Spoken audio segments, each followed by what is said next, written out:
Не нужно искать для себя особенного какого-то, какой-то более крутой и особенный вариант программы.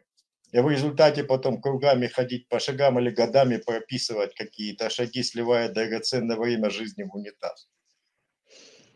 Это есть еще причина, это неумение самостоятельно прочитать большую книгу. Опыт показывает, что новичок не в состоянии самостоятельно понять смысл написанного в книге и разобраться в программе. Да и не только новички имеют эту проблему.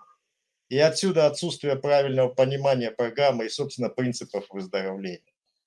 Не понимается суть и смысл базовых ключевых понятий, которые лежат в основе программы. Что такое алкоголизм, что такое выздоровление, что такое духовность, духовный опыт, духовная жизнь, духовный рост, духовное пробуждение, образ жизни, смирение, как поручить свою волю и жизнь Богу и многие другие вопросы. Почти абсолютно отсутствует понимание того, какие именно принципы заключены в шагах.